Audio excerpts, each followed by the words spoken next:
In this episode of Detroit Performs, a treatment center for substance abuse and homelessness utilized the arts to heal. A sculptor and a painter, and an artist's keen eye towards colorful and complex collages. It's all ahead on this edition of Detroit Performs. Funding for Detroit Performs is provided by the Fred A. and Barbara M. Erb Family Foundation, the Kresge Foundation, the A. Paul and Carol C. Scott Foundation, the Michigan Council for Arts and Cultural Affairs, the National Endowment for the Arts, and by contributions to your PBS station from viewers like you. Thank you.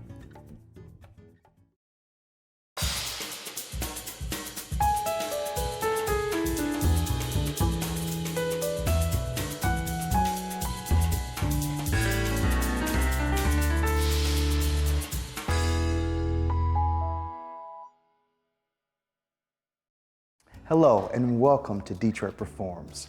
I'm your host, DJ Oliver, and today I'm at Collected Detroit, right here in the heart of the city. Now we'll learn more about this space later in the show, but first, let's head a few blocks away to Mariners Inn, where they use alternative therapies rooted in creativity to alleviate the problems of homelessness and substance abuse.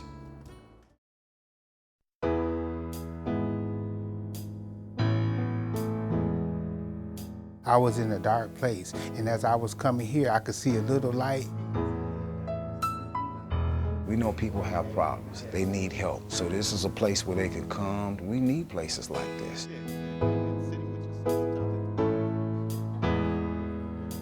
This place always shows me how common we all are, regardless of age, race, background, where you grew up. It just shows you the connections we all have as human beings. I see the guys that come through here as people who've just been through a lot in life. They've been through an incredible amount of trauma who haven't had the coping skills to deal with it effectively. This is the kind of atmosphere that I wanted to be in because they treated me like with dignity and respect. Mariners Inn helps men who are dealing with homelessness and substance abuse. This is a treatment center and shelter, so they seek therapy. So a lot of times words can't express what they're going through, especially with trauma. So the art gives them a way to express what they've gone through.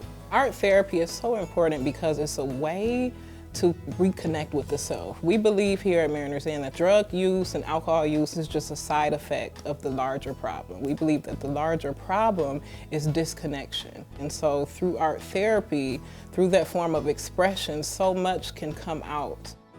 Well, I had a drug problem, I had an addiction, and I was homeless, and I seen myself going down, but I had a second chance to get myself together.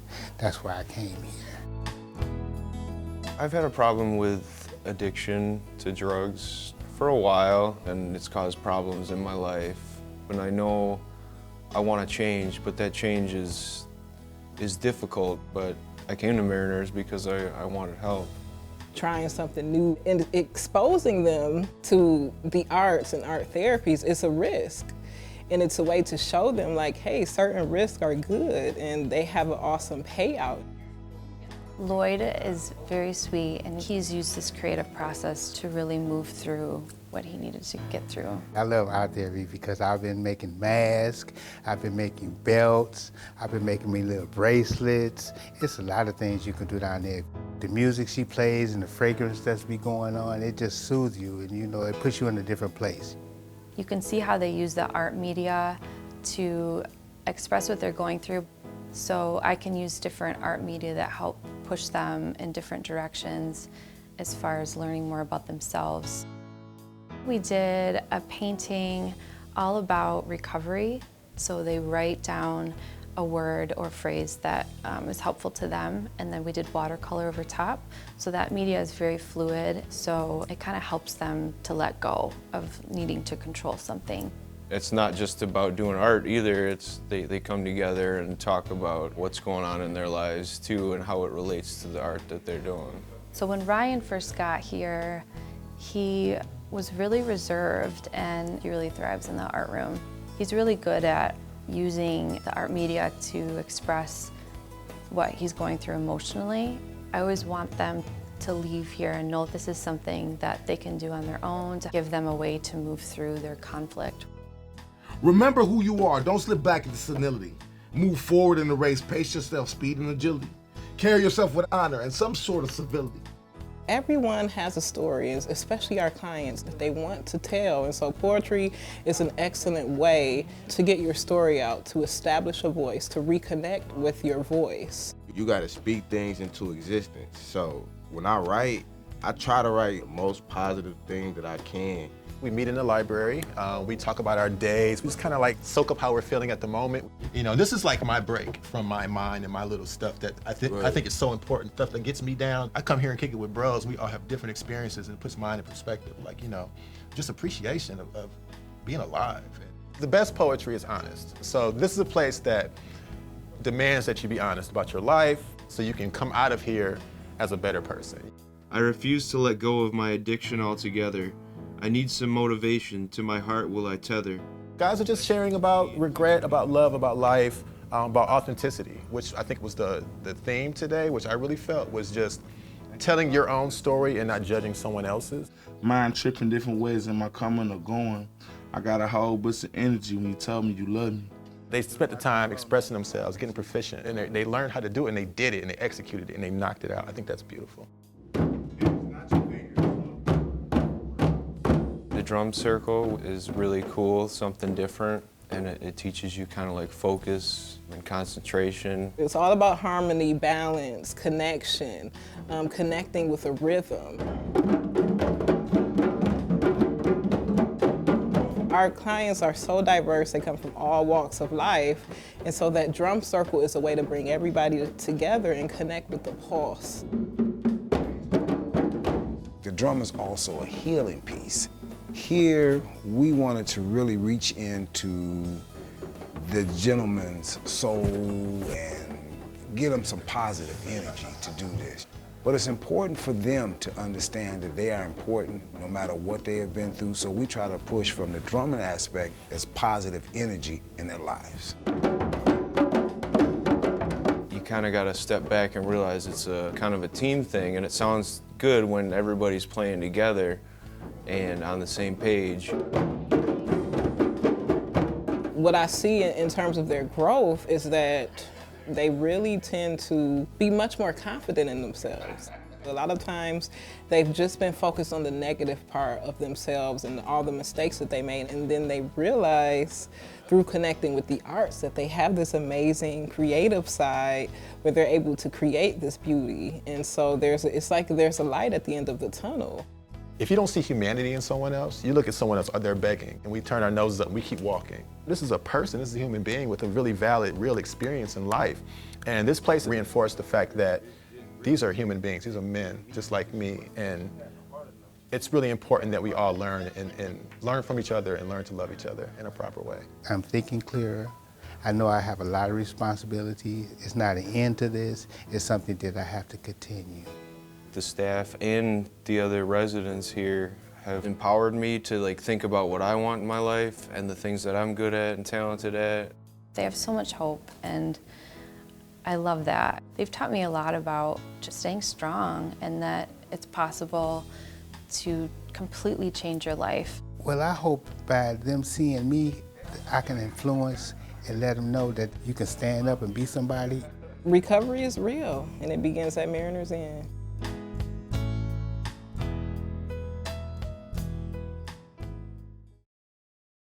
You can learn more about Mariners Inn as well as all the artists that we feature on DetroitPerforms.org.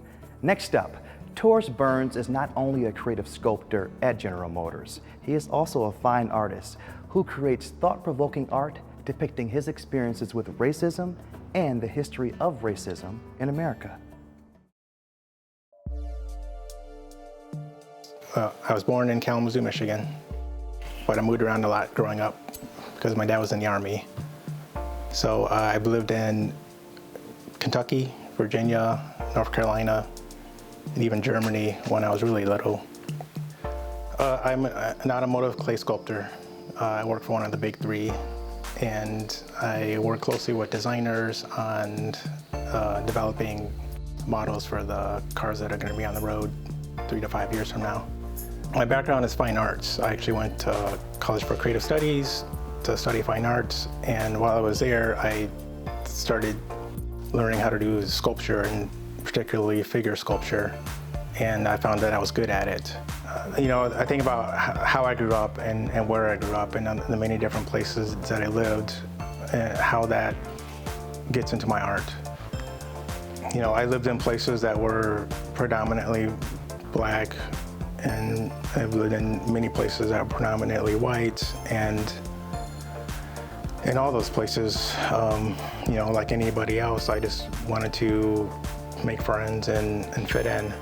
There were times in my life where I really felt like an outcast. There were people, kids on a bus who looked at me and, called me a zebra because they could tell that I wasn't one of them. I wasn't quite black, And then I've lived in places, where I've had white friends who were very friendly to me, but I think because of their family background, they found it fun to make racist jokes to me. Race and racism had really been on my mind since I was born, really, because I was born into this family that was mixed, and very early on, the national problem of racism and the history of racism in America really influenced my upbringing in very profound ways. I'm taking my art in a direction that I've never gone before, and I don't see anybody else doing anything quite like what I'm doing. And I don't know ultimately where it should end up and who should see it, who needs to see it. Like I say, I'm really selfish. I'm really doing it for my own benefit, my own well-being, and my own understanding. I'm pushing boundaries. I'm pushing my own boundaries in my work on what's okay to make art about. It's tricky because I'm a realist artist. I create realistic scenes. These are landscapes and figurative work that exist in a realistic world. But the serendipity comes in place because I tend to bend the rules of reality just enough to make the image work. That panther piece, it's called Self-Portrait as a Panther. That piece really is about obviously it's a self-portrait, but I'm using the Black Panther and White Panther's image as a reference to my parents, because I'm biracial, so I come from a mixed background. But because I'm using the Black Panther, the panther symbol, it's touching into bigger social issues. So really, that piece for me is, in many ways, just carving out a space for myself and going back to looking at my childhood and trying to heal certain wounds that I experienced, either in my family that was divided by race, or things that I experienced out in the world. And I'm not from here. I've only been here since 1998. But in that time, I've lived in Detroit, in the city, and I've lived in several of the suburbs. And I want to say this area is my favorite place to live in Michigan, and all the places that I've lived. I lived in a lot of towns on Southwest Michigan, a lot of smaller towns, and I feel safer in Detroit than I ever did in those places. But in the time that I've lived here, and because I've lived in the suburbs and in the city, I did notice the segregation. Predominantly white suburbs, and then most of the black people live in Detroit, and that's just a product of the history of Detroit.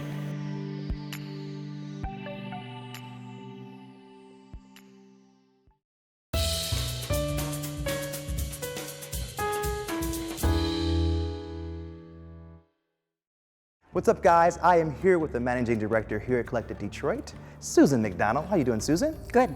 How are you? I'm great. So when did Collected Detroit open? And tell us a little bit about this gallery. Collected Detroit opened in December of 2018, and we are in the heart of the city.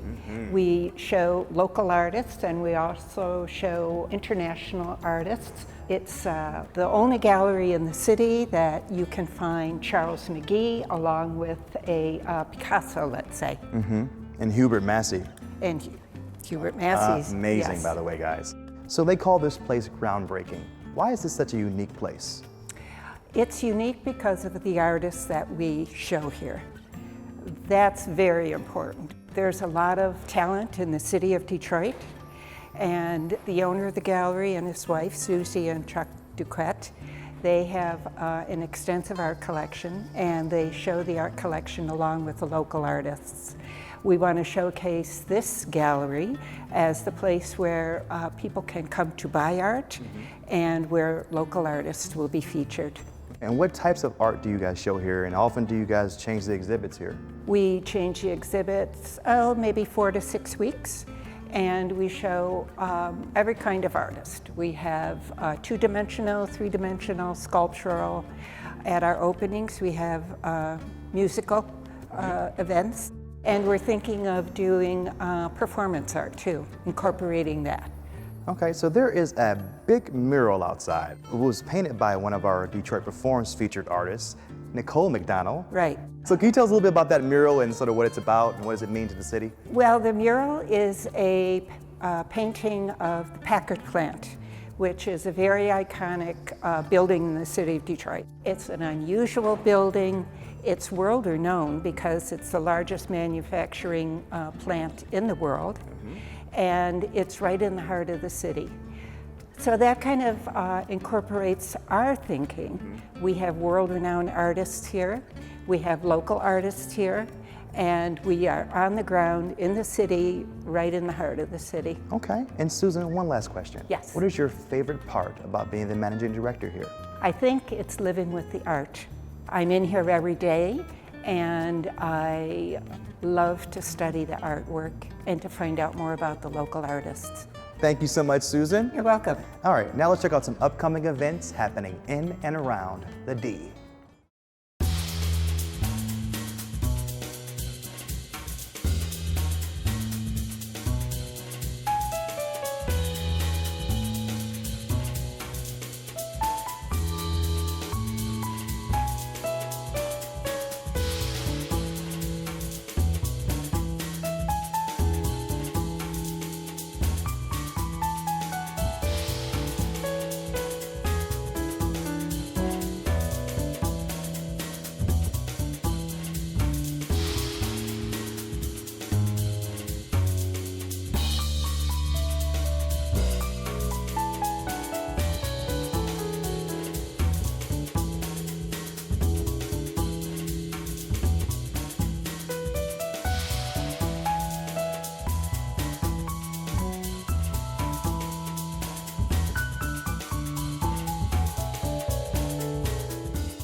At first glance, Kristy Abbott's work draws the eye with its vibrant colors and patterns. Upon closer study, her paper collages reveal their complexity. Built layer upon layer, Abbott depicts beloved icons and landscapes, often with secondary thematic elements. Here's a look at her vivid collages.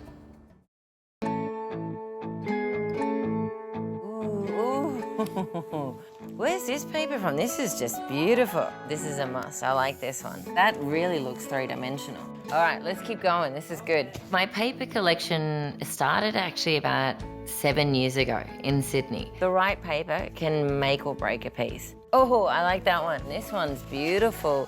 I'm gonna start like a Dundee pile. And then, it's really growing into something. I now have big paper, printer drawers full of paper. I'm like a kid in a candy store. I'm like, ah! Within my latest body of work, I've really tried to push the typical idea of collage as an art form. Crocodiles actually do feel kind of leathery and rough like this. Not that I felt too many crocodiles, but the biggest surprise people have when they see my work is realizing that it's made from paper. Oh, you're gonna have to stop me from going over the top here.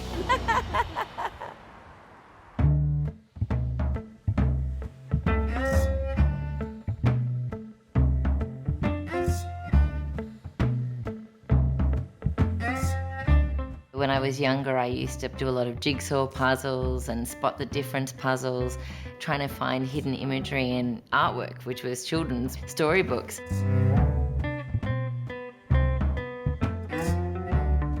I guess the way that I would describe my work, it is really a combination of multiple layers of imagery and papers. It's really trying to gather a lot of stories and messages in one piece.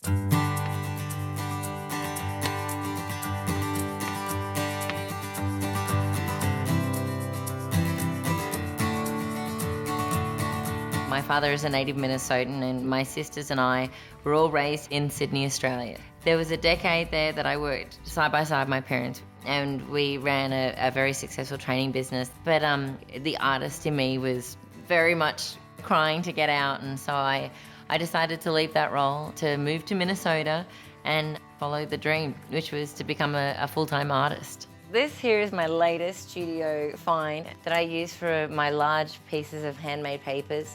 Sometimes I'll pick up a paper and it'll be in my drawer for, 6 years. I won't know when I'm going to use it, and then a perfect project will come along and I will be like, yeah, this is the one. I'm going to show you a few of my favorites though.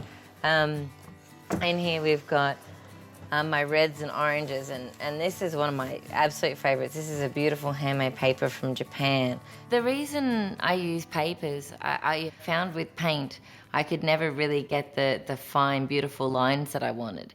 And it was when I started working with papers, using a scalpel and a blade, I got these beautiful fine edges. I have almost an unlimited scope of what I can play with. Some more Indian papers, and then some more beautiful papers used in my foliage and trees. I think the biggest step in my development as an artist was actually really moving into the Lowertown Lofts Artist Cooperative and being around other artists that I could get feedback from. And actually that's how I moved into collage. I decided to do some studies that were all in paper. And I brought them into my studio and I brought in two of the ladies and I said, guys, what do you think? And they just looked at me and they said, you should be working in paper. You can do stuff with paper that I can't even dream of.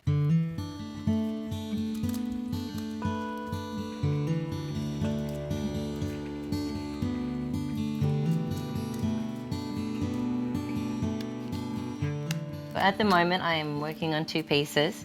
I really decided to look at who are two standout characters that tell a bit of a story of Australia. Ned Kelly and the Crocodile Dundee. One talking about historical Australia and one talking about modern Australia.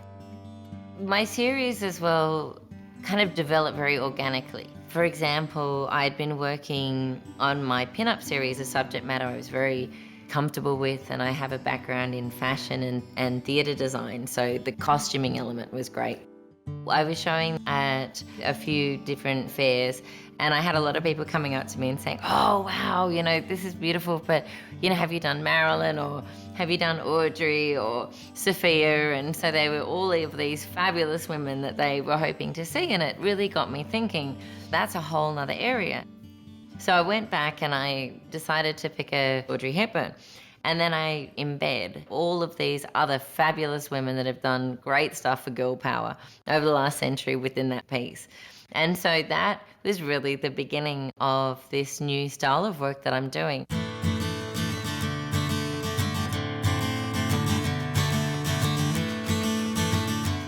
I feel I'm creating something much more than the popular culture images. How I feel, I guess I'm really adding to the art world in my way is by weaving in this fabric of papers and also this fabric of hidden imagery. could maybe use the 2 of these and then maybe use this. I think that could look pretty cool. I get this feeling sometimes when I'm driving, I've left the studio and I'm on my way somewhere and it's almost like a tingle all over. And I can't tell you, it's the most unbelievable happy feeling in the world to think that I took a chance. You know, it's scary sometimes. Actually, it is scary, not just sometimes, but it is scary to put that kind of faith in yourself, to be able to make it work and to be able to now write, when I go back to Australia, on the customs card, I am an artist. That is my occupation, is a very, very cool thing. I pinch myself often, but I'm very happy.